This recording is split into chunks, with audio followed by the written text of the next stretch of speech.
Las semillas son ricas. Lleva mi pensamiento para Justamente con tu comida para pájaros. Claro. Una bolsa de semillas. Bueno, el siguiente pensador en la lista es nuestro querido amigo Derrida. ¿Lo han visto a Derrida? ¿En dónde? ¿Qué vieron de Derrida? ¿En el animal que estoy siguiendo? Sí, y la cuestión de la hospitalidad. Qué bonito texto ese. Sí. Bien, ¿y qué saben de Derrida? Aparte de que es argelino.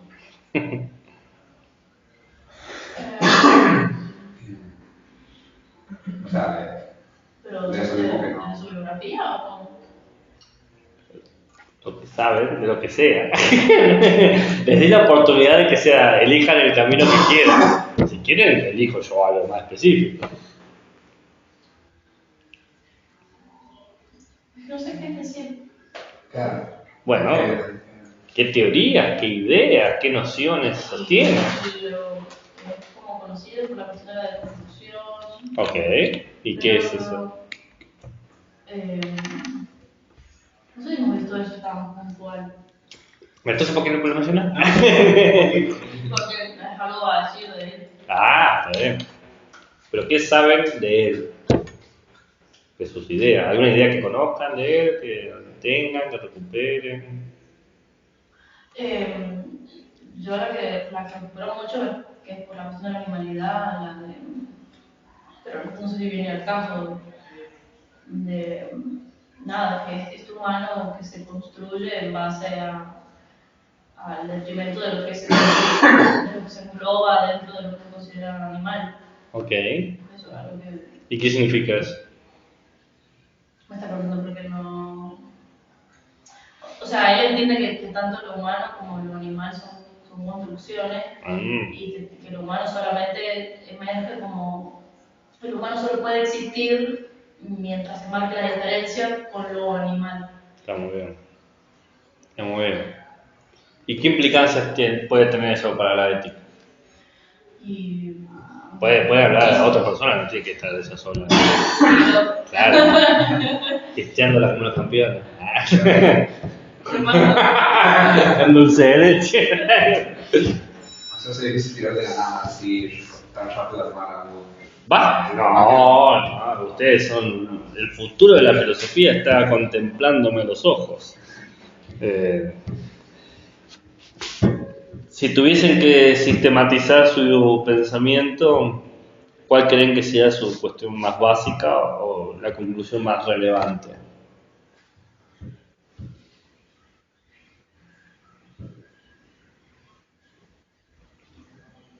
Pero se dice que todo el pensamiento está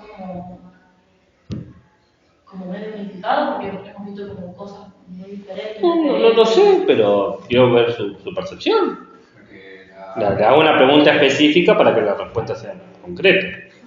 Hice la pregunta abierta y hubo una respuesta sobre la animalidad, que está muy bien. capaz lo específico, que, o sea, lo que une distintos, digamos, dimensiones de pensamiento, el tema que trata es, bueno, todo lleva al tema de la construcción. Puede ser, el problema de la deconstrucción, construcción, Claro. reconstrucción. El sentido de la hospitalidad o del principio de la gramatología, cuando nada, hace un análisis en la que de la lingüística y demás y de cómo se compone, se ha compuesto del historia del pensamiento, un pensamiento dicotómico, ¿no? Con ciertas características que han sido las que han priorizado el pensamiento filosófico, han iluminado el escenario filosófico, lleva a por distintas áreas, llevar al tema de construir ese edificio, digamos, de cierta manera, y postular un pensamiento más permanentemente abierto, digamos. Está bien. Puede ser una forma de presentarse subversiva ante lo que sería la realidad vista como así, porque presenta en la reconstrucción como una desestructuración de lo que es la realidad tomada como verdad absoluta y hegemónica, censura los discursos, y por lo tanto nos dice decir ciertas cosas de la realidad que tenemos que buscar romper con esas estructuras que subyacen a esos discursos para crear o ver nuevos modos de vivir, quizás nuevas formas o realidades. Sí, No me acuerdo bien. las tres lecturas que hacen son adecuadas, correctas. Y lo interesante de Derrida es una reticencia constante hacia el sentido, que quizás por eso se siente atraído a Benjamin después. ¿No? Benjamin, como hemos dicho, empezó lo fragmentario, que Derrida escribe un texto en razón, en diálogo directo con el texto que acabamos de hablar. Quizás hubo esta preocupación del sentido, los sentidos, el sinsentido, ¿no? Y bueno, ¿qué acciones se utilizan para crear sentidos? ¿No? Por ejemplo, oposiciones binarias, como la que has dicho vos. Humano versus humanidad versus animalidad. O con movimientos sobre la construcción y la deconstrucción. Es curioso, para mí, quizás no sea también para ustedes, que así como Benjamin tenía como un autor, un pintor representativo de su pensamiento, ¿no? El Klee, Derrida muchas veces refiere a otro pintor, que es Francis Bacon, no el filósofo, sino el pintor. Y es curioso porque la característica de Francis Bacon, no sé si han visto sus pinturas, algunos dicen que rayan en lo grotesco, es un tipo de arte donde los rostros parece que se mueven, ha hecho muchos autorretratos y retratos, pero los rostros siempre están difuminados y en movimiento. Y decía Francis Bacon que él lo que quiere captar es la apariencia de la gente, no lo aparente, sino la apariencia en términos pictóricos. Y el tema es que la apariencia cambia con un guiño, con un desviar de ojos, con un bostezo. Entonces es muy difícil captar la apariencia de la gente, ¿no? He buscado las pinturas, pero sí. tenía presente. ¿Quieres compartirla de grupo? Así lo... Sí. Si tenés ganas, compartir también el Ángel Nóbulos de Klee, que es el de Benjamin. Y ahí hay una cuestión derridiana, ¿no? Si uno tuviese quizás que hacer una gráfica del pensamiento de Derrida y de la deconstrucción, los retratos de Francis Bacon quizás serían una buena representación. Porque está la huella del rostro en el retrato, pero no está el rostro. Hay como una infinitud no dibujada. Y que esto va siempre en la búsqueda del sentido. Quizás con la convicción de realidad de que no hay sentido. Y con la cuestión quizás patética de querer buscar sentido. ¿No? Hay como una cuestión ahí que nos va a marcar a nosotros cómo Derrida va a leer La paradoja de la violencia de Benjamin. El libro que vemos es una conferencia que da, el texto que leemos es una conferencia completa de Derrida, donde discute con Benjamin y discute directamente el texto que estuvimos hablando, para pensar esta cuestión del sentido de la justicia. Hace unos minutos acá el compañero había dicho, entonces el sentido de la justicia queda en la utopía, ¿no? Bueno, Derrida como que le hace ruido también esta cuestión de la justicia, ¿no? Y la violencia. Entonces va a verlo en este texto. Una cosa que me olvidé de decirle, ¿vieron la parte de policía de Benjamin? Sí. Pongamos una pared de corcho, un pinche, que ya lo vamos a ver después, eso más adelante, sobre el tema de la policía. Recuerden que hace unos días yo había dicho, este tema de la violencia lo vamos a ver en esta clase, entonces sacamos el papelito que teníamos de la violencia y ponemos el de la policía para más adelante que lo vamos a ver. Bueno, unos datos. Derrida nació en 1930 en Argelia, en el Biar, el guión B larga IAR, y muere en París en 2004. Su título de base es de letras, por eso hace tanta referencia a la literatura, pero tiene una maestría en filosofía en la Universidad de Bélgica y bueno, enseñó inglés y francés en el ejército argelino, enseñó filosofía en la Sorbona en la década del 60, fue director de investigación de filosofía en la Escuela Normal Superior de París, o sea, no es moco de pavo, y múltiples premios, honoris causa en la Universidad de Colombia, en la Universidad de París, en la Universidad de Cambridge, recibió el premio Adorno 2001 por sus investigaciones en humanidades, bastante representativo. Yo una parte de esta clase la tenía para explicar el concepto de deconstrucción, pero yo no sé si quieren que lo haga o lo saltee, no sé si lo manejan, quieren. No quiero pasar por los contenidos ya abordados. Bueno, la deconstrucción parte de una comprensión quizás muy propia de los estudiosos de letras, que es que toda palabra o toda idea siempre va a incluir detrás de sí algún elemento metafísico o teleológico, ¿no? Metafísico porque va a presuponer una presencia abstracta o trascendental, ¿no? La palabra silla presupone quizás la imagen de silla, por así decirlo de cierta manera, ¿no? Metafísico o teleológico, ¿no? Teleológico es que presupone una dirección, mis palabras van hacia un lado, buscan tener un sentido. Esta hipótesis de Derrida es la hipótesis del logocentrismo, ¿no? De que todo presupone que tiene un sentido y que el centro es el sentido. Es básicamente que toda idea que podemos tener está hipotecada a un sentido. No podemos pensar, dice Derrida, bajo esta concepción, no podemos pensar en lo que sea sin adjudicar algo, sin pensar sin considerar que hay un objeto o algo objetivable que sea parte de lo pensado.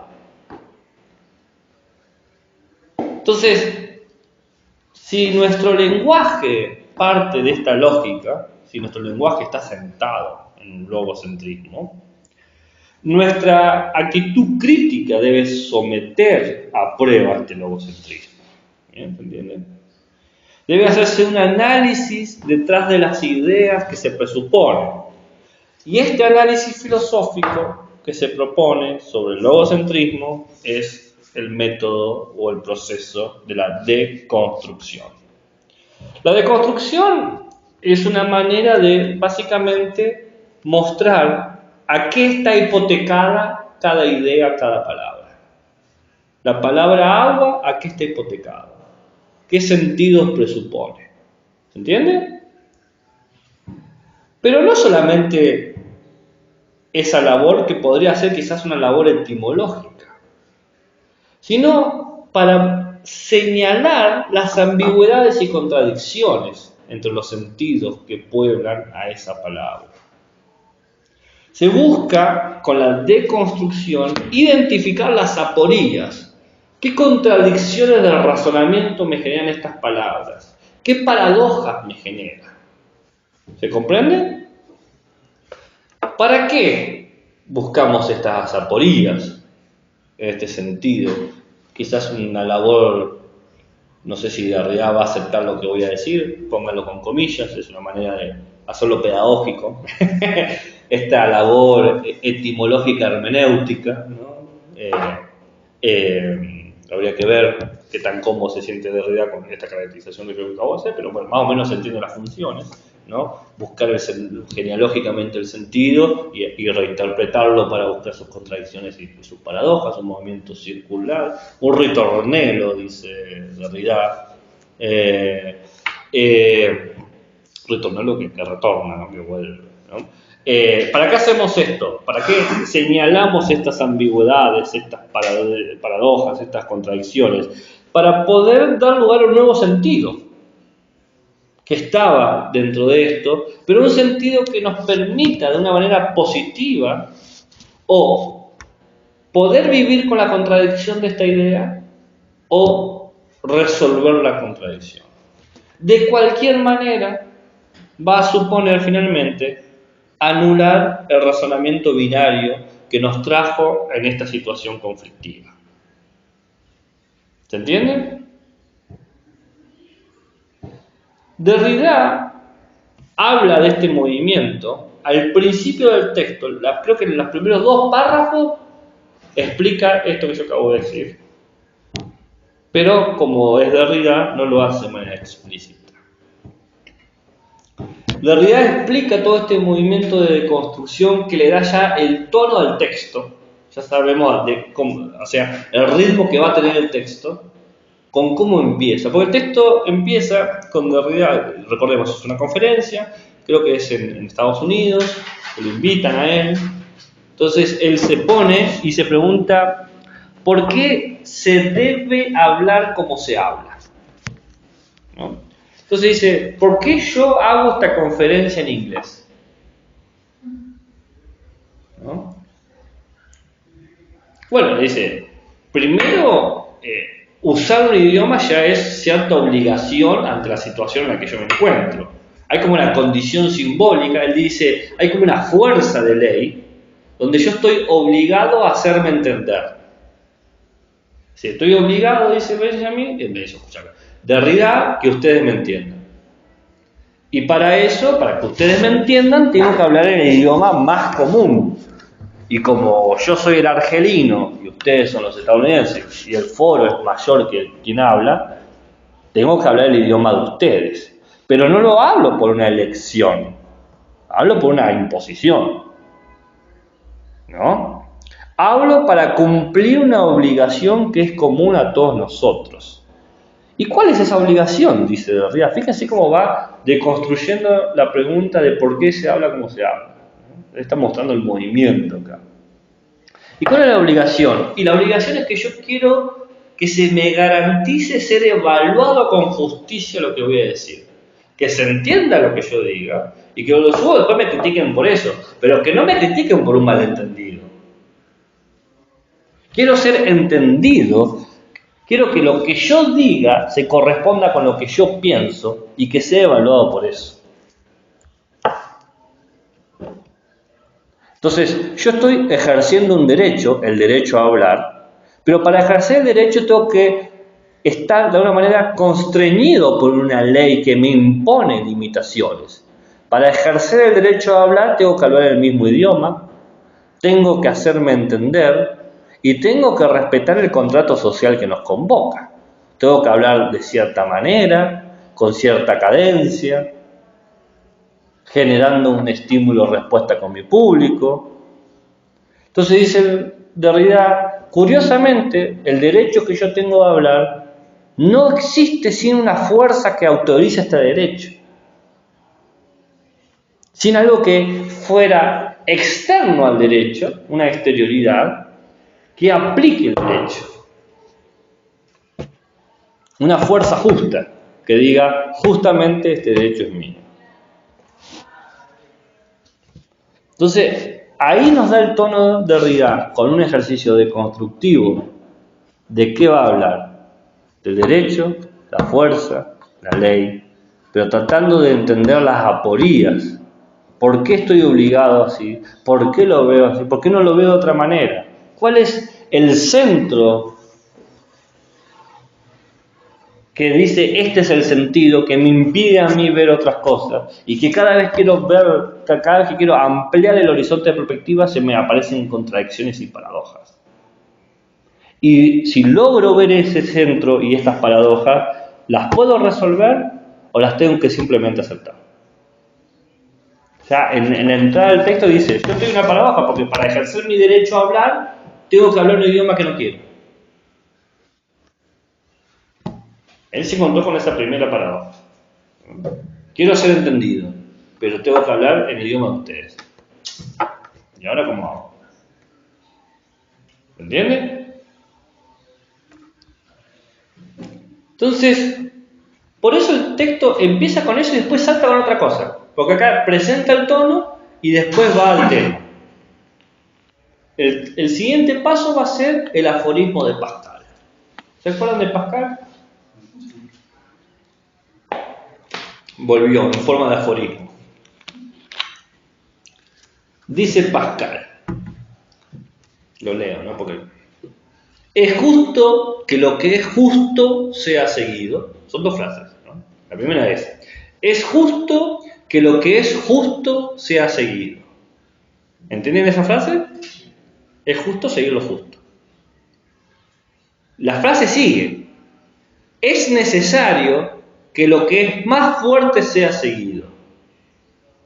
Es justo que lo que es justo sea seguido. Es necesario que lo que es más fuerte sea seguido. ¿Cuál es la consecuencia de eso? Que lo justo es lo más fuerte.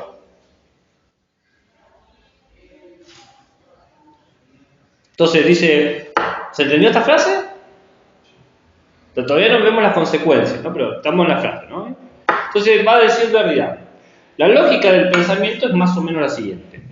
Claramente, lo justo es justo. Y como es justo, le damos el más alto valor. Pero que sea el más alto valor no quiere decir que sea necesario. Que algo sea justo no lo hace necesario.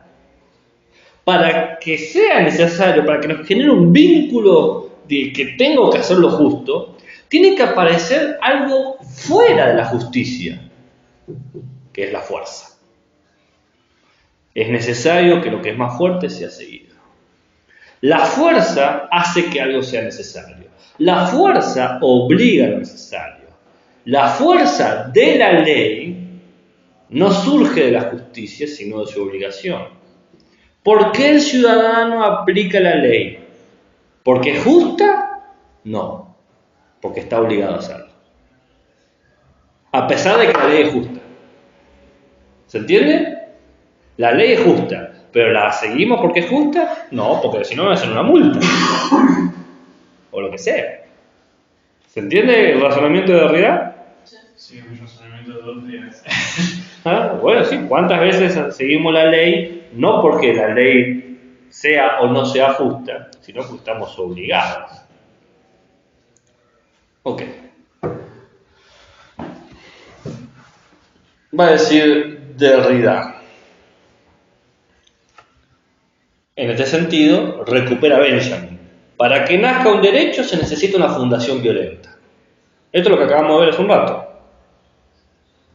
Recordemos que este discurso está dialogando con Benjamin. ¿Este pensamiento se comparte con Maquiavelo y Nietzsche, puede ser? Y hay cierto...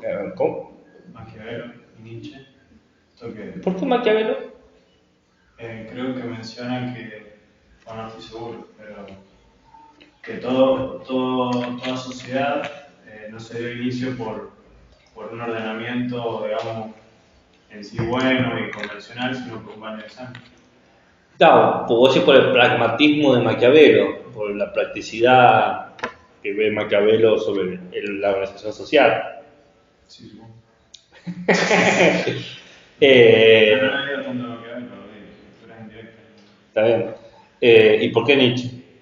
Y Nietzsche creo que menciona algo del bien y el mal, que lo bueno no siempre se hizo de lo bueno en sí, sino, por ejemplo, se necesitaron penalizaciones muy grandes, incluso hasta no culpables, para instaurar el bien, es decir, lo bueno. Se hacían descuartizamientos, se quemaba gente. Claro, pero acá no estamos hablando del bien o el mal, estamos hablando del derecho. Claro, pero eso es lo que le daban los derechos, porque, por ejemplo, usted tenía derechos, pero no tenía, en ese momento era prejuicio. O sea, usted podía ser alguien malo y luego lo castigamos. Entonces así podíamos instaurar leyes. Porque, claro, un orden. Claro, porque si no usted no obedecía. A través de la violencia, hicimos obedecer, y violencia excesiva. Bueno, algo así.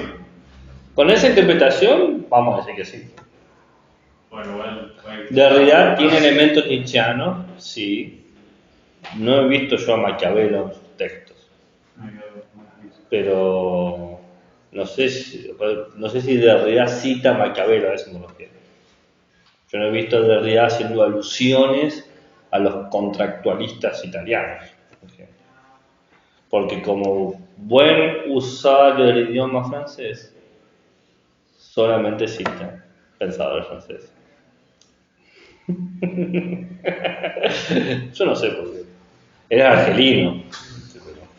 Entonces pensadores argelinos, belgas, franceses, son el pan de cada día.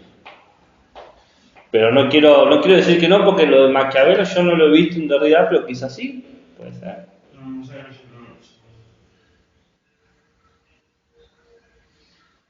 Era por la duda, porque yo tampoco. Es que podría seguir tranquilamente a Montesquieu, de última, para tener una línea como esa, ¿no? Estoy pensando en pensadores más cercanos a Derrida ideológicamente. Pero como profesor de filosofía tranquilamente lo he leído. Bien. Tesis benjaminiana. El derecho nace por un acto violento, ¿no? Y sin esa fuerza, sin esa violencia, el derecho es impotente, no puede ejercerse, no puede mantenerse, no puede pervivir. Sin una violencia que lo acompañe, el derecho es fácilmente violable, anulable. Entonces hay un vínculo para Derrida entre el derecho y la fuerza que lo ve la tesis de Benjamin y que lo toma. Dice, claro, sí. Pero lo que ve distinto es que mientras Benjamin lo ve de un vínculo quizás intrínseco, interno, de la propia interioridad del derecho, el derecho en sí mismo es violento. Derrida va a haber una relación de exterioridad. El vínculo viene de afuera, la fuerza viene de afuera y se aplica sobre el derecho, que hace que el derecho sea potente, ¿no? Que lo hace sustancial, que lo puede hacer hasta necesario. Dice Derrida, el derecho no es simplemente, como ve Benjamin, un efecto de un tipo de violencia mítica o divina, sino que el derecho requiere la violencia, la necesita la violencia. Para que exista una ley, se necesita una fuerza.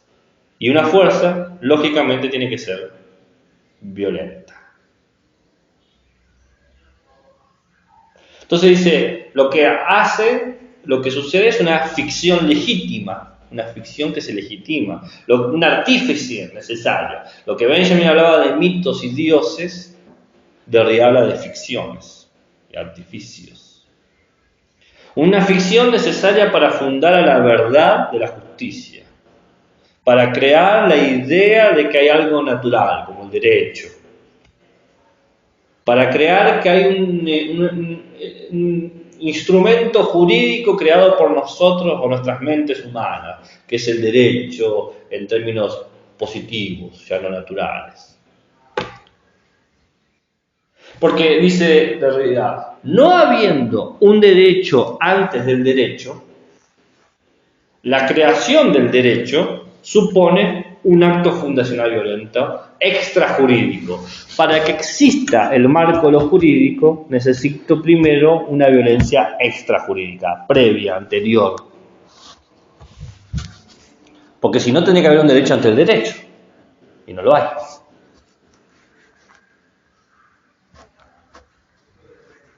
Entonces, dice, surge el problema del límite del discurso de la justicia.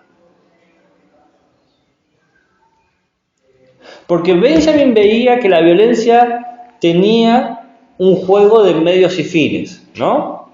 ¿Para qué uso esta violencia? Porque busco este derecho, ¿no?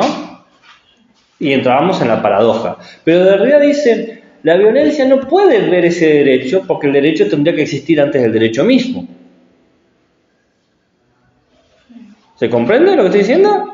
La violencia no ve ese derecho porque el derecho tendría que existir antes. Yo no puedo, dice Derrida, necesitaría el concepto del derecho que yo estoy tratando de fundar. Y para eso debería yo tener un sentido de ese derecho. Debería tener una noción clara de ese derecho, que no la tengo. Cuando se crea un derecho no se tiene la noción clara de ese derecho. Entonces dice una violencia extrajurídica, una violencia que no está justificada, una violencia que no es ni medio para un fin, ni fin en sí mismo. Dice una violencia sin fundamento, una violencia desbocada, totalmente tirada, no es ni legal ni legítima. Una violencia, la frase que va a decir Derrida, una violencia que es indeconstruible, porque no tiene un sentido, no tiene un logos, no apela a nada, no tiene algo con qué oponerse, no tiene ni centro ni periferias. Es totalmente un acto, totalmente dado. Pero al darse, le da la fuerza luego a que surja un derecho. El derecho sí puede deconstruirse. El derecho se deconstruye para encontrar el sentido de justicia. Pero la violencia que da lugar a su derecho, a ese derecho, no puede deconstruirse porque es extrajurídico, es antes del derecho. No se opone a algo. Dice Derrida, nosotros entendemos que deberíamos poder deconstruir a la justicia. Pero para deconstruir la justicia necesitaríamos un marco que le dé un sentido.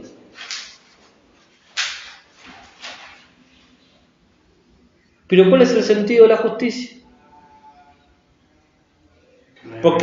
Porque si el sentido de la justicia misma, es lo mismo que sin nada. La violencia da lugar a todo el marco de problemas, pero nada da lugar a ese marco. Para Derrida, violencia y justicia operan de la misma manera. No tienen límites, son infinitas, totalmente presentes. Es más, el derecho se define en relación a la justicia, pero no lo podemos pensar, eso es el problema. ¿Estamos hasta acá? ¿Al derecho o a la violencia? A la justicia. ¿Estamos hasta acá? Ahora voy a explicar la diferencia entre justicia y derecho, como para que quede más claro. Bueno, no, es que primero lo prueba.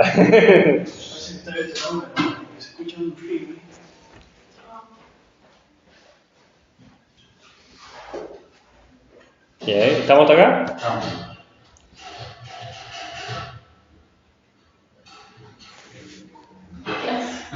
Está tratando de que no pierda más el agua, pero se lo tomó muy a pecho. ¿Listo? ¿Querés cerrar la puerta si te molesta el ruido? No, era para que no despreciara mucho. Un acto ecológico. Bien. La justicia tiene un problema que es en sí misma, dice Derrida, aporética, paradójica. Porque no podemos experimentar la justicia de manera directa. Todo lo que sabemos de la justicia es de manera indirecta. Vemos ejemplos de justicia, vemos casos de justicia, normas que tratan de representar la justicia, pero la justicia como tal no se puede. No se puede porque la justicia representa todo lo infinito e improbable del ser humano.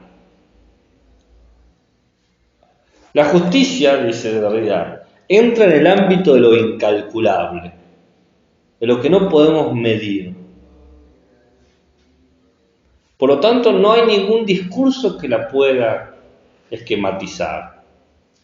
Es totalmente universal y violenta.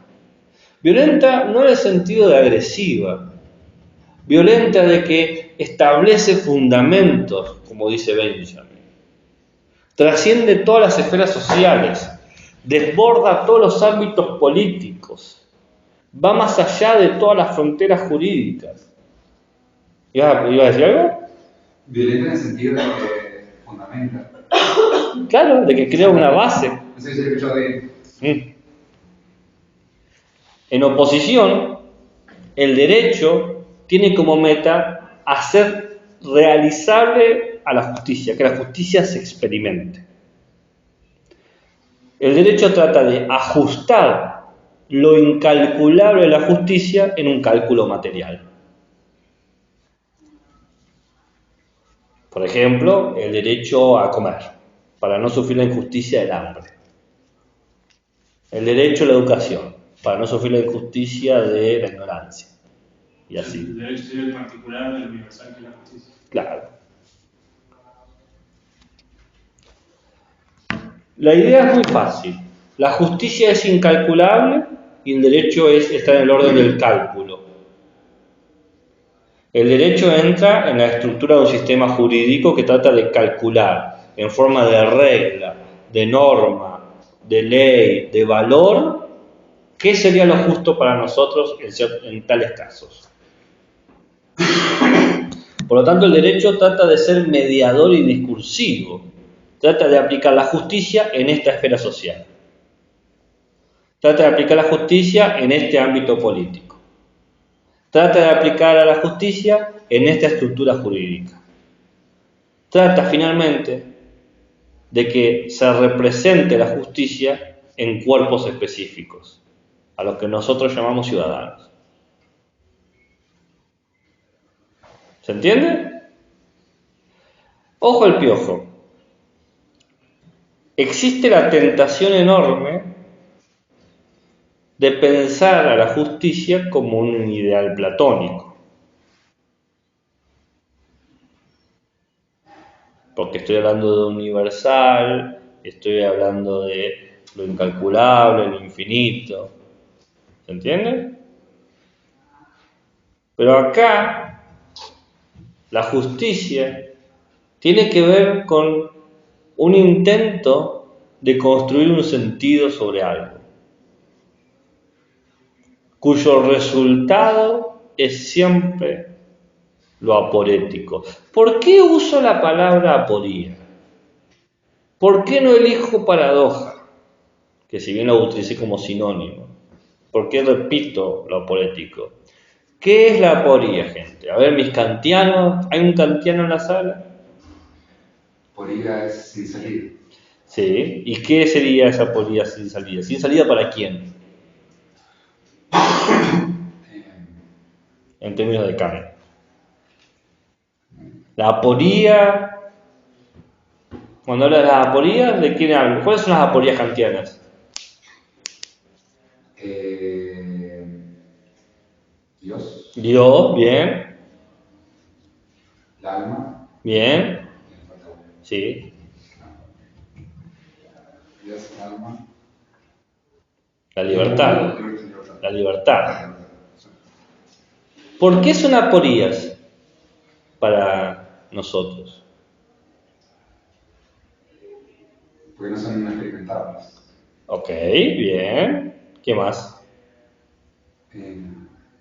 ¿Está bien? Eso que he dicho está bien. Que además hasta se aplica en esta idea de justicia.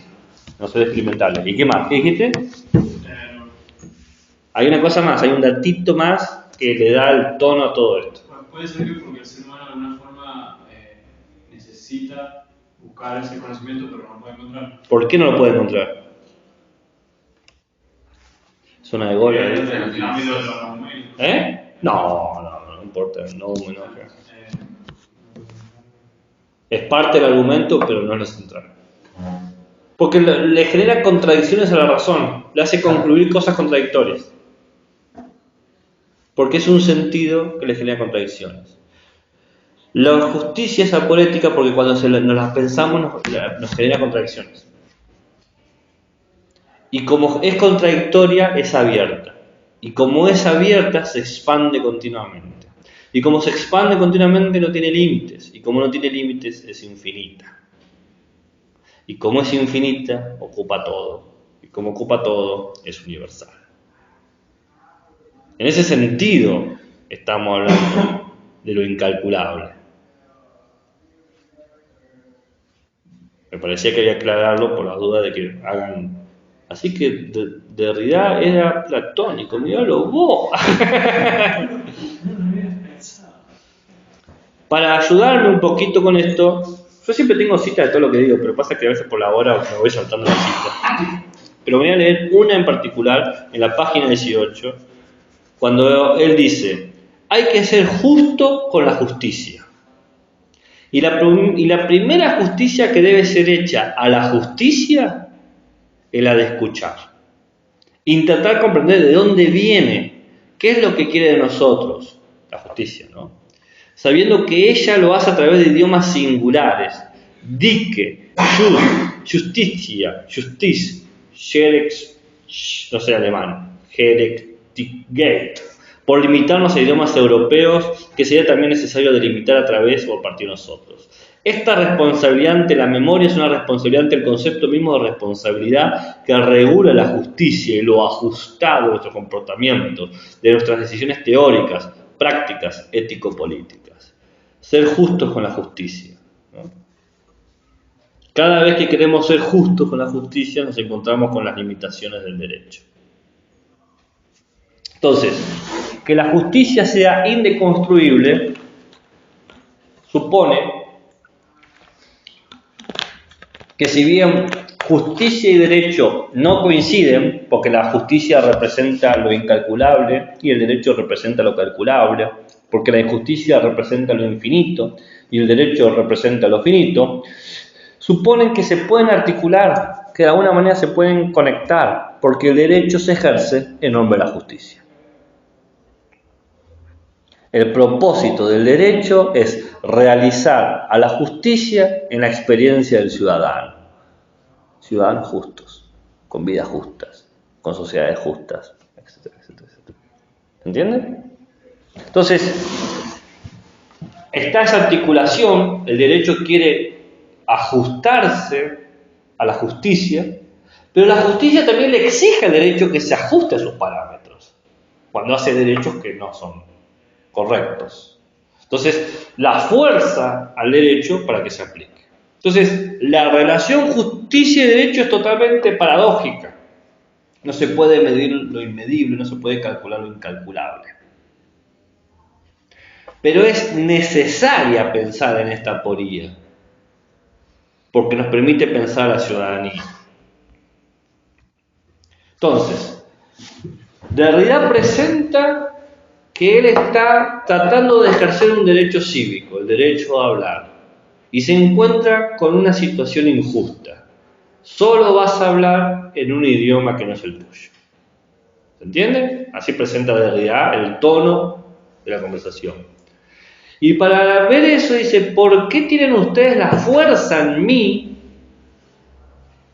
de ejercer esto? De hacerme ejercer, hablar en este idioma y al mismo tiempo convencerme a mí que es lo justo. Y ahí está el aforismo de Pascal. Es justo que lo justo sea seguido. Y es justo que por la fuerza, ¿cómo era?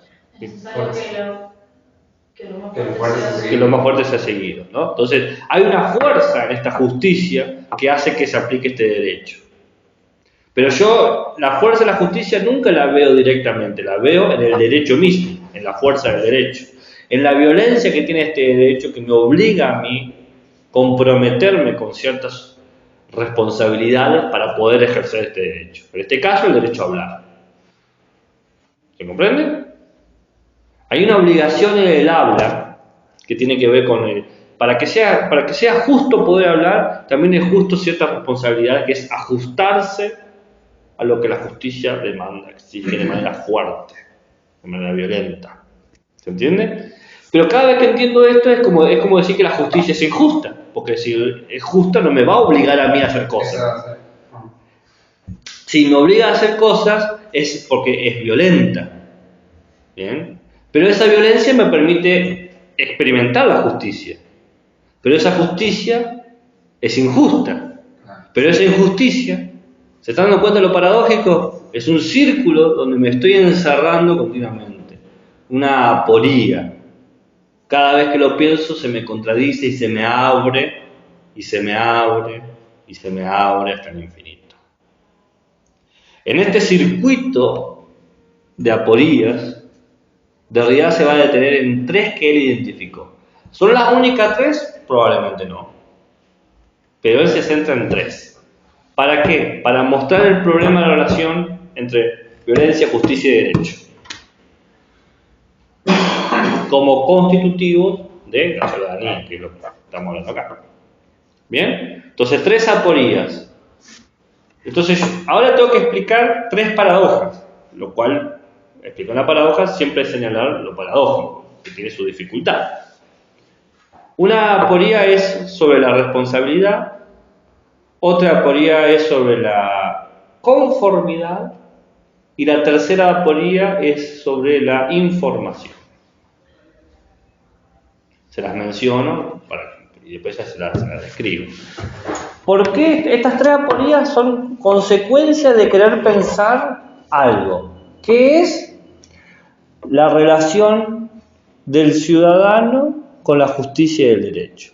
Más particularmente, la relación del ciudadano que dice actuar libremente, dice actuar responsablemente y dice actuar adecuadamente. ¿Se entiende? Cuando queremos justificar lo que hacemos, nos encontramos con estas aporías. ¿Bien? ¿Estamos hasta acá? ¿Alguna pregunta, alguna duda, un comentario? ¿No? Bien. Empecemos con la primera, la responsabilidad. Para ser justo con lo que yo haga, con la acción que yo haga, por ejemplo, abrir la puerta a alguien, debo ser responsable. Efectivamente, debo ser yo quien piense, decida y me comporte de la manera que considero justa. ¿Se entiende? Es una idea básica. Para ser justo tengo que ser responsable. Me tengo que responsabilizar de eso, que eso es lo que se me va a juzgar para ver si es justo o injusto. ¿Qué supone la responsabilidad? La responsabilidad supone una elección. Elegí pensar X en vez de Y. Elegí decidir X en vez de Y. Elegí comportarme como X en vez de Y. ¿No? Elegí pensar abrir la puerta en vez de cerrarla. Decidí abrir la puerta en vez de cerrarla. Y decidí comportarme como alguien que le abre la puerta a otra persona en vez de ser alguien que le cierra la puerta a otra persona. ¿No? Tuve que elegir. ¿Elegir qué supone? ¿Qué supone el acto de elegir? Lo más básico, lo más chato. ¿Qué es lo que es? Voluntad. Bien, ok. ¿Cómo lo podríamos decir de otra manera que sea menos metafísico? ¿Está de acuerdo? No. Libertad. Libertad. ¿No? La voluntad puede tener una hipoteca. A veces. Elijo. Si yo elegí es porque soy libre.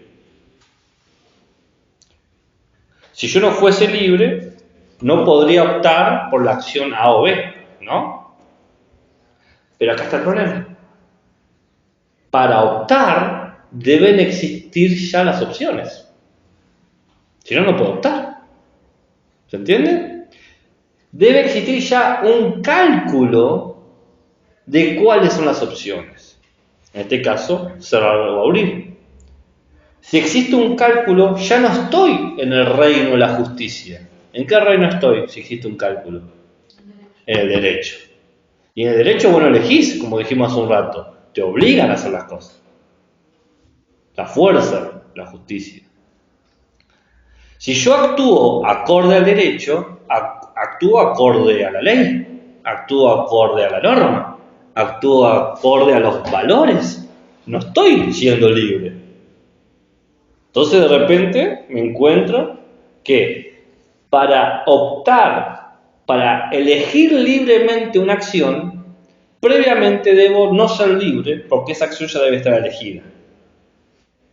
Ya ahí me la tuvo que haber dispuesto, ya ahí me la tuvo que haber establecida de cierta manera para poder ser observada. La única forma de que actúe de manera libre y por lo tanto responsable, es que yo invente las opciones. Pero la puerta no me permite inventar las opciones, ya me tiene las opciones establecidas. O sea, si yo quisiera, dice Derrida, netamente, puramente actuar libre, no solamente debo ser justo y responsable, sino que debo crear las opciones, debo crear el valor jurídico, la norma que decido llevar a cabo, en vez de seguir una norma. Pero si yo vivo en una sociedad donde cada vez que elijo, lo elijo en razón de las normas que yo invento, eso no es una sociedad, es caos. ¿Se entiende? O sea, para ser libre debo seguir una regla no regulada, lo cual es totalmente paradójico. No se puede, ¿no? Debo inventar la regla. O sea, porque no es simplemente la regla capricho hacia mí. Debo inventar una regla de tal manera que todos también la tengan que seguir, porque si no, no es una regla. No es una regla personal, es una regla social. Es una regla porque si no, no opera la justicia y no opera el derecho. Pero no puede ser kantiano porque kantiano cree en la realización de esto. Acá estamos hablando de la imposibilidad de esa realización. ¿Se entiende?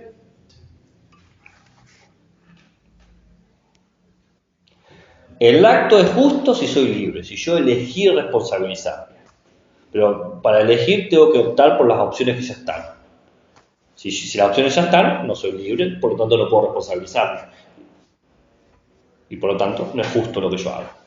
Estoy obligado en vez de elegir libremente. Para poder ser libre, responsabilizarme, justo tengo que inventar una ley que logre de alguna manera establecer una normativa que todos después sigan después de mí, porque los demás van a elegir no libremente, sino de manera obligada, pero yo sí elegí de manera libre. ¿Se entiende? Lo cual es una locura. ¿En qué contexto puede pasar eso? ¿No? ¿Cómo satisfacer ambos principios? Inventar la ley, pero que la ley sea lo que es. ¿No? Para poder crear una situación como esa, debería operar una fuerza extrajurídica, un acto que vaya fuera de toda ley, con una fuerza increíble de fundación y que mi acto logre crear un nuevo orden. Porque si no, no puedo romper. Esta es una aporía entre la justicia y el derecho.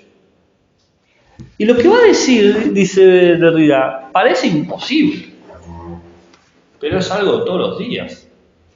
Desde cualquier Estado que se ha fundado, se fundó libremente y generó una ley, la Constitución del propio Estado.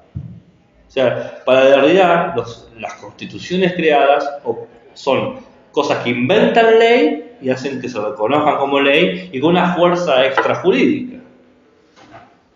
Entonces, hay condiciones materiales de estas aporías que se dan cotidianamente. Cada estado es prueba de lo que ha sucedido. Entonces, ¿se entiende el razonamiento de Derrida? Esa es la aporía de la responsabilidad.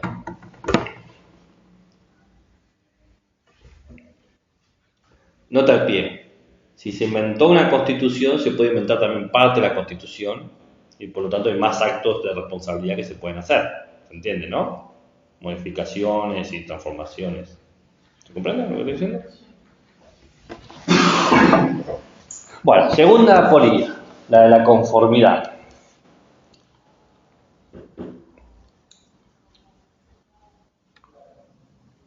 Ninguna regla puede anticiparse a todo. Yo no puedo crear una ley que logre anticipar todo lo que se va a pensar, todo lo que se va a decidir, cómo se va a comportar. Si quieren pensarlo, esta es la antítesis del pensamiento habermasiano. Habermasiano que decía nosotros hagamos un discurso pensando a toda la gente tal. Este dice, nunca podés imaginar el infinito de posibilidades qué se va a pensar, qué se va a decir, qué se va a hacer, ¿no? Pero cuando yo actúo y quiero actuar legítimamente, por ejemplo, como un buen ciudadano, tengo que seguir una regla. Tengo que poder seguir una regla, ¿no? Si yo quiero actuar de manera correcta, tengo que poder hacer una regla. Para eso, ¿qué necesito? ¿Qué necesito para poder saber que estoy actuando en conformidad de una regla? ¿Qué necesitan saber ustedes para saber si actúan de acuerdo a una regla? Conocerlo. Bien, ¿y qué implica conocerlo? ¿Tenés que leerla? No necesariamente. ¿Tenés que informarte sobre ella? Verla actuar, quizá. ¿Verla actuar? Si vos la ves actuar, ¿la interpretás? Y si veo que una mayoría no necesariamente, pero podría ser que... Yo te digo, no matarás. Esa es no matarás, ¿lo podés deducir de verla actuar o cómo la ves? ¿Cómo lográs acceder a ella? Y, o sea, se puede interpretar de cuando alguien comete eso, ahí... No, pero ahí está violando la regla. Estamos diciendo, viendo, porque vos dijiste, yo puedo deducir de viéndola que se está aplicando. Claro. Lo que vos decís es violar, eso, no la estás aplicando. Pero cuando la violás y hay un castigo, se ve como que... Se ve la fuerza, pero no se ve la regla. Claro, eso. Entonces, lo que dice Derrida es que necesitamos de una manera que las palabras nos lleguen a nosotros, el sentido con el que está construida. La tenemos que leer, la tenemos que identificar, lo que sea para poder comprenderlo. Tiene que llegar a su símbolo, ¿no? Alguien te tiene que decir, matar está mal, por ejemplo, o lo tenés que leer, ¿se entiende? No es algo que vos puedas de alguna manera hacer un salto abductivo inmediatamente, como la gente no se mata, debe ser malo no matarse. No podés hacer ese paso, ¿no? Porque necesitas de alguna manera que se explicite. Y acá está el tema. Se tiene que explicitar y vos tenés que interpretarla, esa explicitación. Interpretarla para que vos puedas de alguna manera darte cuenta qué tipo de justicia y de derecho se está pidiendo. ¿Bien? Para poder prestar tu conformidad. Ok, estoy de acuerdo, matar está mal, por ejemplo. ¿Se entiende? Entonces, cuando uno quiere actuar legítimamente, es decir, dar su conformidad a cierta normativa, supone que está siguiendo un cálculo, que está siguiendo el cálculo del derecho. ¿Bien? ¿Se entiende eso? Pero, ¿qué necesitamos para seguir un cálculo? Necesitamos decidir seguir el cálculo. En algún momento, dice Derrida, tuvimos que calcular entre decidir seguir el cálculo y decidir no seguir el cálculo. Lo cual se expresa de la misma manera absurda que decir, elijo decidir seguir el derecho o elijo no seguir los derechos. Lo cual es totalmente absurdo, porque uno no se para en la vida y dice, elijo seguir los derechos, elijo estar en el orden de lo calculable o elijo estar en el orden de lo incalculable. ¿Se comprende? En algún momento tomé la decisión de seguir el cálculo. Calculé seguir el cálculo. Pero no podés calcular antes del cálculo. Es una obviedad. Dice Derrida que esto genera el problema de lo incalculable. Porque lo incalculable no tiene que ver con los dilemas morales. Por ejemplo, qué sé yo, acá fue lo que estuvimos hablando otra vez de los dilemas clásicos. No, en otra clase. Vieron que los dilemas morales se caracterizan, por ejemplo, de que tenés dos valores que entran en tensión. Qué sé yo. Digamos que el más clásico que ha llegado acá creo que es Nussbaum, que dice, estás en un tren y tienes 5 personas atadas a un lado y una persona atada a otro, ¿a quién elegís matar? ¿A 5 o a 1? ¿No? Es un dilema moral, uno tiene que ver qué valores prima más sobre otros. Entonces, esto que estamos hablando no tiene que ver con eso, no tiene que ver con los dilemas morales, el decidir calcular o incalcular. Tampoco tiene que ver con los dilemas jurídicos. Los dilemas jurídicos tienen que ver a veces qué hago cuando dos leyes se contradicen entre sí. Por ejemplo, los testigos de Jehová que tienen el derecho de poder rechazar las transfusiones sanguíneas, ¿no? pero un médico que puede considerar que sea necesario en medio de una cirugía hacerlo, entonces tiene un dilema jurídico, porque tiene la obligación de salvar la vida, pero también tiene la obligación de respetar los deseos del paciente. Entonces ahí es un dilema jurídico, dos leyes que contradicen. Esto no tiene que ver ni con dilemas jurídicos ni con dilemas morales, sino que tiene que ver con cómo es mi experiencia en la ciudadanía. Cuando yo estoy acá en el mundo que me rodea, continuamente elijo seguir los derechos y evalúo el mundo de acuerdo a las normativas. Pero esa experiencia continua, vital, biográfica, revela que hay una situación imposible previa, que es que en algún momento elegí seguir estas cosas. Decidí ser un ciudadano legítimo. Pero la decisión de eso no entra en el orden de lo calculable e incalculable.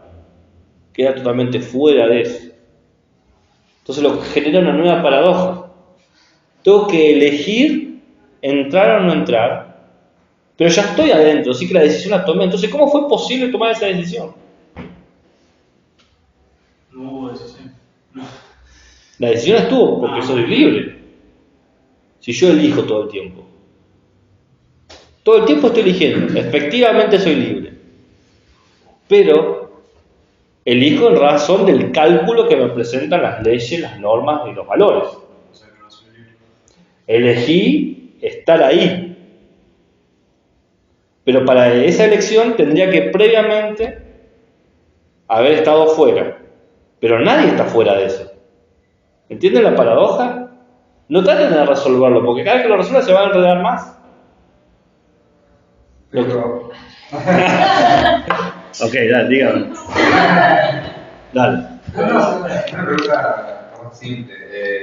Pero no puede ser que en la introducción en ese mundo de elección de derechos y demás sea por sentido común, inconsciente, capaz, por la crianza, la historia, los padres. Todo eso que decís, para Derrida está hipotecado de metafísica. Y cada uno va a suponer una compleja trama de aporías. Un logocentrismo. O sea, una El sociedad. sentido común. Y tú decís, bueno, ¿qué es lo común? Y lo común para uno va a ser lo que se le ha enseñado como común en la tradición familiar, en la tradición. Y te vas a decir, bueno, entonces, ¿qué es la tradición? ¿Viste? Te vas a encontrar en un punto, porque si lo común es distinto a la tradición, ¿por qué están conectados? Claro. Hay una labor. Si quieren resolver las paradojas, se van a encontrar con un problema. Porque el chiste de la paradoja es que no se puede resolver. No resolverla, como terminar. Entender las partes. Entonces, la cuestión es así. Yo tendría que haber realizado primero un juego de lo no predecible, de lo no calculable, en donde tomé la decisión de entrar en el mundo de lo predecible y lo calculable. Esa decisión es casi mágica porque nunca sucedió. ¿Le querés echar la culpa al pacto social, a la culturalización, a la historia, a lo que vos quieras? ¿Se entiende? Ponle el término que ustedes quieran, pero no va a dejar de ser una regresión al infinito. Y bueno, entonces, ¿quién decidió que este era el pacto social? ¿Y quién decidió entonces que este era la tradición? O sea, alguien en algún momento se encontró entre lo calculable y lo incalculable y eligió lo calculable.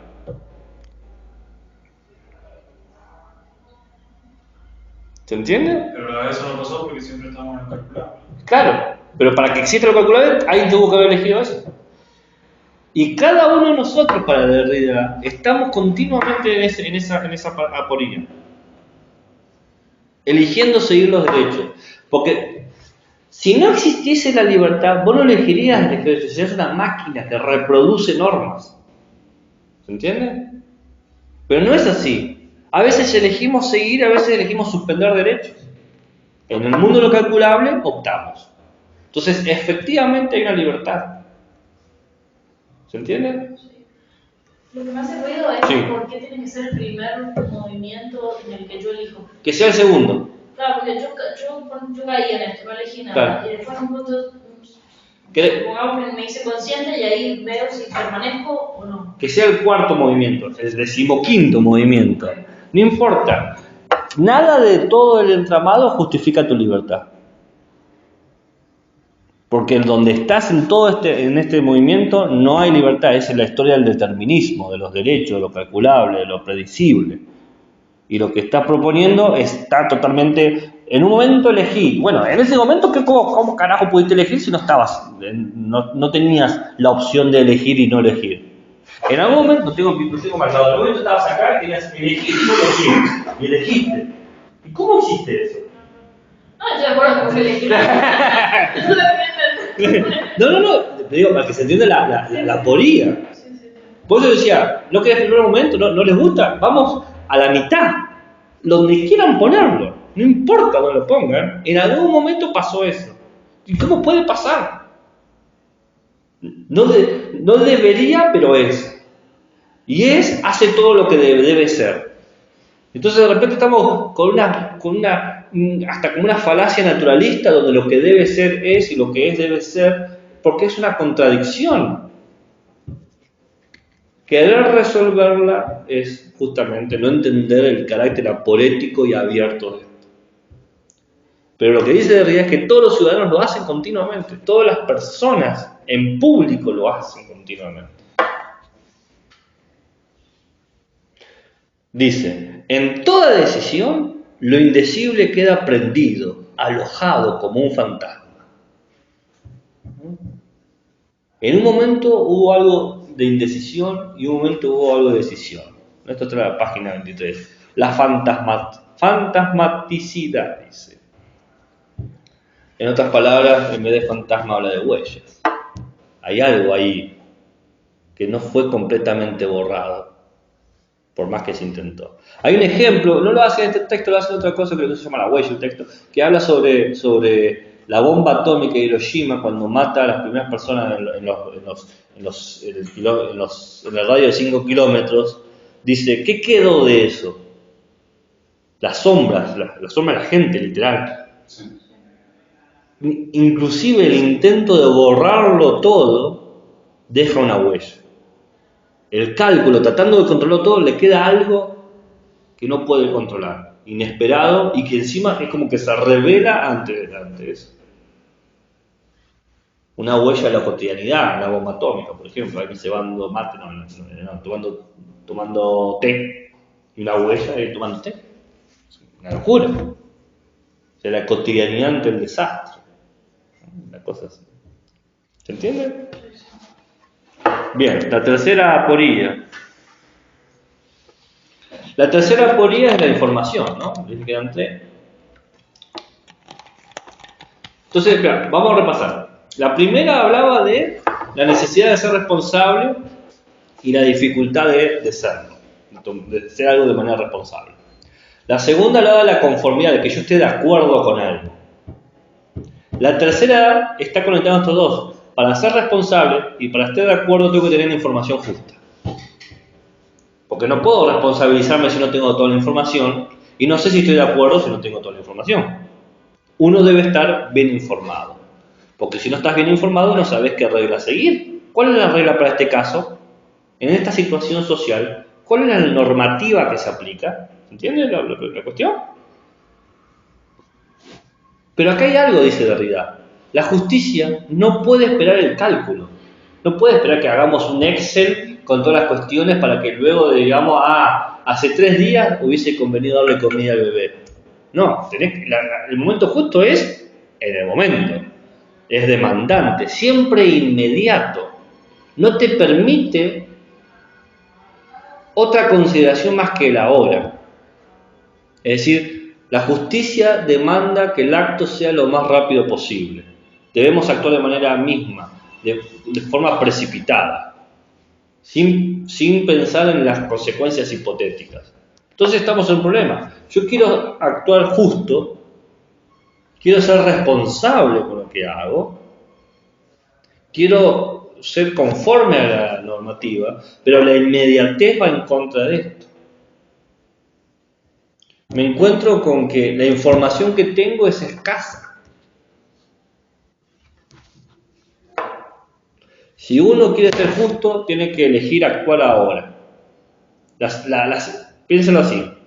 Las situaciones que a ustedes les demandan ser personas justas no son situaciones que te la proponen para un año de antelación. Se te explotan en la cara. Y no tenés tiempo para pensarlo, no tenés suficiente información, quizás ni siquiera tenés el estado de ánimo para afrontarlo. Entonces no podés calcular la responsabilidad ni calcular tu conformidad. Es ahora mismo, en este preciso lugar. Entonces, toda la información que yo necesito para saber si es legítimo lo que estoy haciendo, si es correcto, si es coherente lo que quiero hacer, no lo tengo. Actuar de manera justa, dice Derrida, te lleva a un grado de incertidumbre. Trascendiendo todas tus certezas, al punto de nunca saber si has tomado la decisión justa. Porque no tenés garantías de haber tomado la decisión correcta porque no tenés la información suficiente.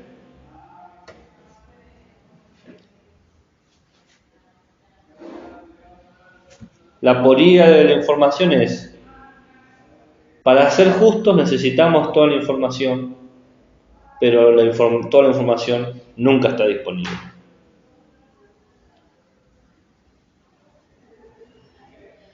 Y lo loco, dice Derrida, es que hay actos de justicia. Pero hay gente que se arroja, se abre directamente al futuro, a lo otro, a lo totalmente distinto y divergente, al infinito, a lo que viene, ¿no? Dice, es el momento de lanzarse, tirarse, abrirse directamente a la alteridad absoluta. Ya no tratar de pensar a la justicia, sino tratar de experimentar a la justicia. Porque cada vez que querés pensar la justicia va a entrar el problema del cálculo del derecho. Por eso va a decir Derrida que finalmente uno cuando actúa con justicia o quiere ser un ciudadano que represente la justicia, tiene que actuar de forma hospitalaria, de poder recibir al otro. No de mandarle al otro que se acomode a mis normas, a mis cálculos del derecho. No exigir al otro que siga el sentido de mi lenguaje.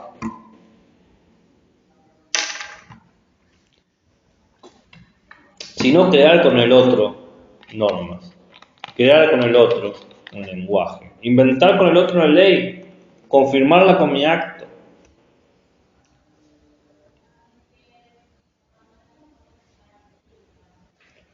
Por eso, dice Derrida, finalmente, esto nos muestra que la justicia es algo enteramente vacío, que se llena con lo que hacemos, en la medida que somos hospitalarios con el otro, en la medida que recibimos responsablemente el otro.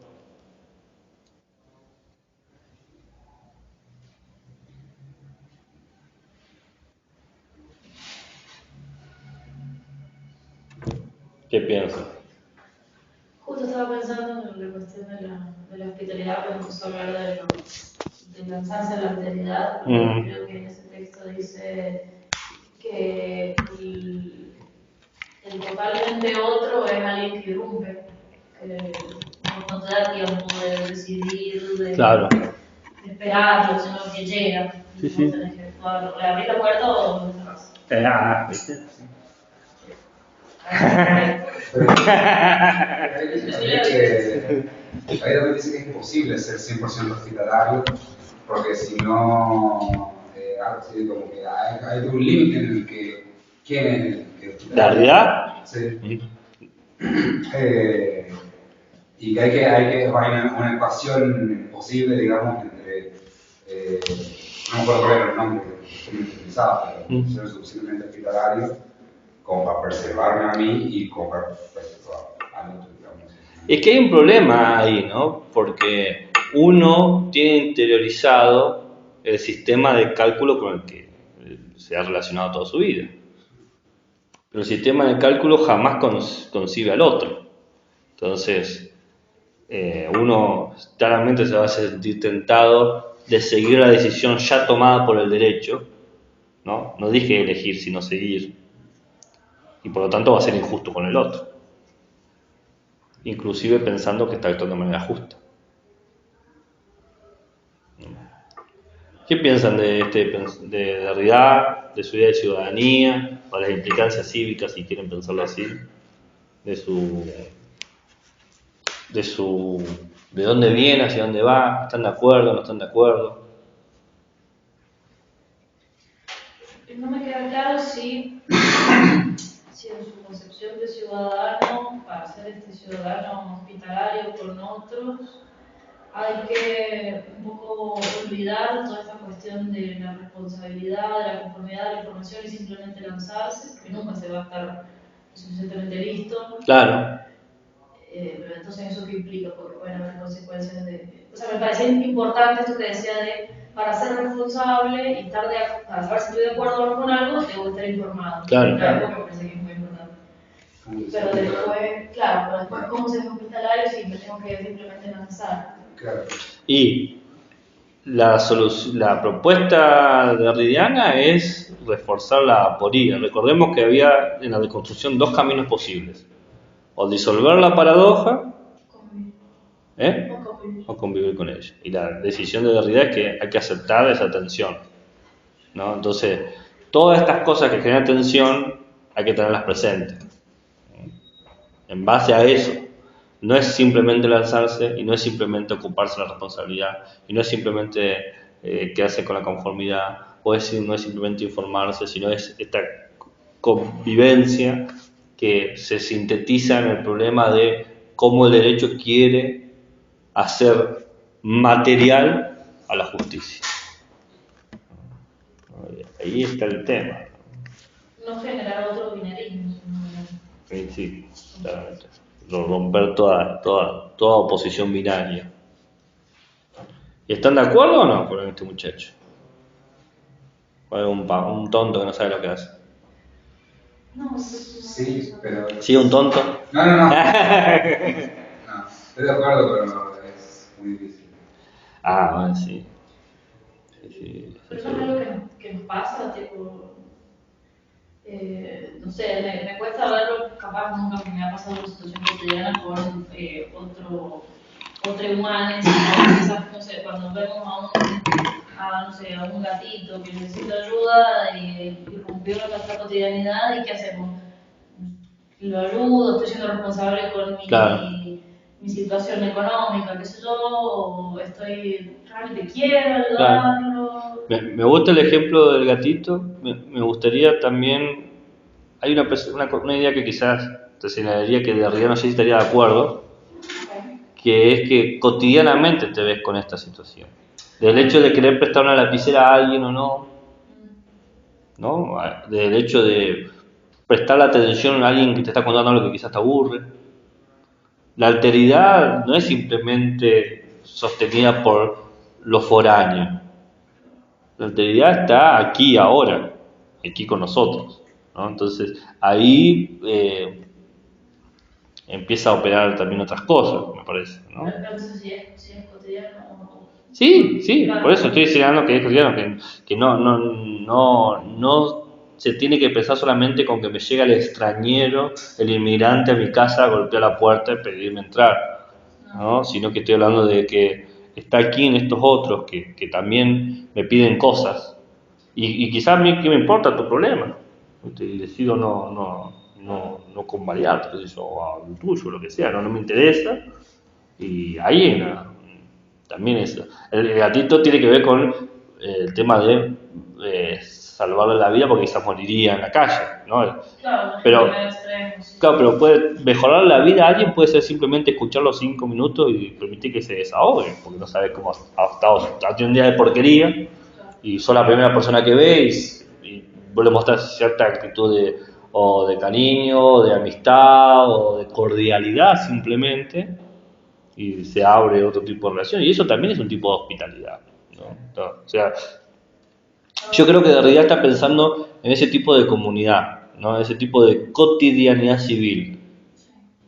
Por eso, cederle el paso a alguien, ¿no? En la esquina, ¿no?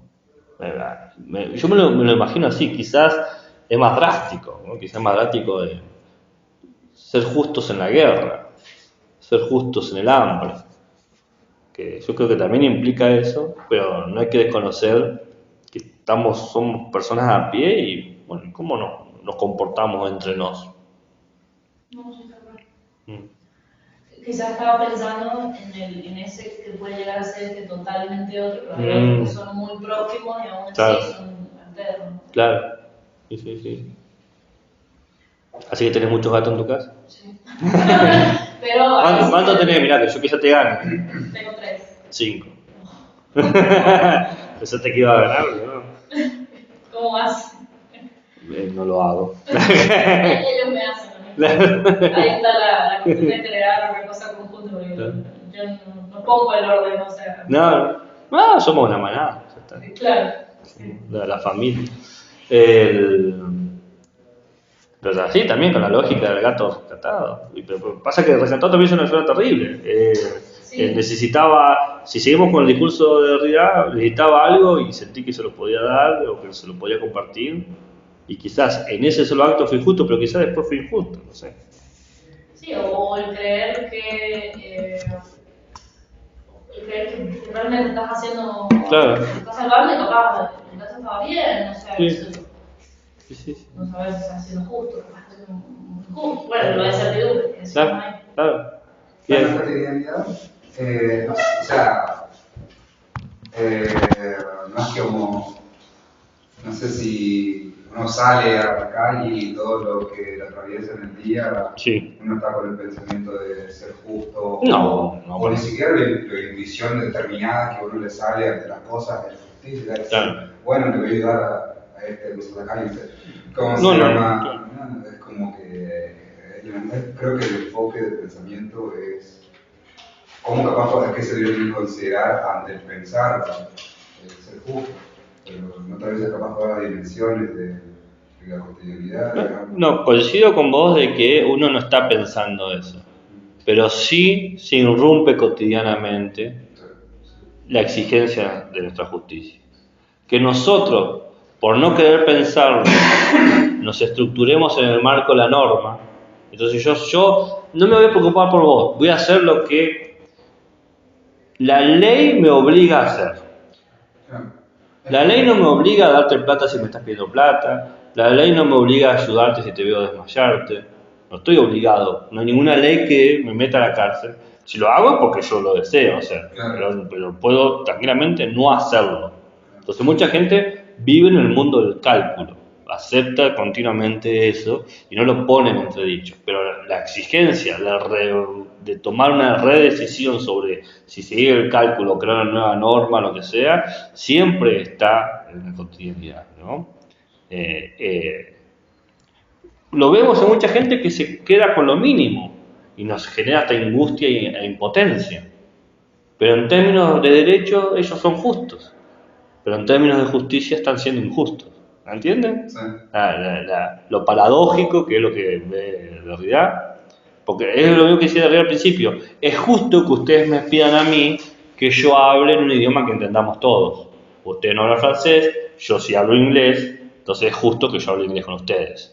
Pero también hay un acto de injusticia, porque quizás mis ideas no se pueden expresar en este idioma. Que es lo mismo decir, es justo que actuemos más o menos así, porque yo puedo actuar así y ustedes quizás les cuesta más, lo que sea, pero también es injusto que yo me tenga que adaptar de esta manera y no a la inversa. ¿Se entiende? Entonces, está siempre ese entredicho dando vuelta, esa tensión de cómo nos vemos. Y mientras más distinto a mí te veo, más difícil de querer suspender la secuencia del cálculo. Porque quizás si yo tengo una empatía o un sentimiento emocional fuerte, un vínculo afectivo, quizás ahí sí elijo, no, por vos sí anulo. Sí, bueno. Sí, bueno, y sí, pero por el vecino al lado, ¿no? A mí el final de la realidad me hace acordar a un texto de Simone de Beauvoir que se llama ¿Para qué la acción? De un libro que se llama El jardín de ¿cómo se llama este boludo? ¿Cómo se llama el personaje de Voltaire que satiriza a Leibniz, el mejor mundo de los posibles? El Cándido, el jardín de Cándido. En el libro El jardín de Cándido el primer capítulo es ¿para qué la acción o para qué actuamos? Y la pregunta que trabaja Simone de Beauvoir es ¿por qué debe importarme lo que le pasa a los demás? El vecino está llorando porque se le murió el papá. ¿Por qué me tiene que importar a mí? ¿No? Entonces, Simone de Beauvoir va empujando la pregunta, ¿viste? Bueno, si no te importa eso, tampoco te importa lo otro. Es bastante interesante, un texto de 4 páginas, no es muy largo. Muy comprometido con el existencialismo francés, bla, bla, bla. Pero ahí está el tema de que si yo quiero un mundo de justicia, tengo que ampliar mi uso de la justicia, más allá de lo que me dice el derecho o lo que debe importarme, lo que me obliga a que me importe, ¿no? Y ahí hay una conexión con Benjamin, ¿no? Ella está pensando en... De lo de Derrida. Claro, yo veo que hay como sintonía ahí. Ella está de cierta manera siguiendo el pensamiento del Sartre, porque por lo menos ellos dos están pensando en conjunto, ¿no? El pensamiento de la libertad y la responsabilidad, no estamos condenados a ser libres, bla, bla, bla, bla. Que... No sé, ¿dónde han visto Sartre? ¿Han visto Sartre ustedes? No. Qué bajón. ¿Saben dónde lo deberían haber visto? ¿Dónde deberían haberlo visto? En antropología filosófica. Ahí debería estar. Pero que ahora sí un fragmento, porque no me acuerdo. Menciones, siempre se mencionan muchos autores que No, pero Sartre es un autor para antropología filosófica. Mi modo de ver. Bueno, ¿queda alguna pregunta, alguna duda, algún interrogante, un comentario, un insulto, una nota al pie, una crítica constructiva, una crítica destructiva? Ya son las 17. Ya sé, por eso, pero... Ahí sí. se cálculo. No, interesante, complejo, hablar de paradojas y soluciones difíciles. Sí. Sí. Y en el libro está un poquito más complicado. Pero llega a pensarla y no encontrar soluciones. Es que uno espera solucionarla y ese es el problema. Esa es la... ¿Están emparejados la realidad y Benjamin para el trabajo, para ti o no? No puedo. Sí, está entre el grupo de autores. Yo ya mandé las notas de los trabajos anteriores. Sí. Y en base a la noticia, tomamos una noticia y ¿cómo comparamos dos autores abordando la noticia? O sea, ¿cómo...? Porque tengo que interpretar la noticia con estos dos autores y compararlo al mismo tiempo a ellos. Veamos la consigna, que no me acuerdo cómo la escribí. No, después, porque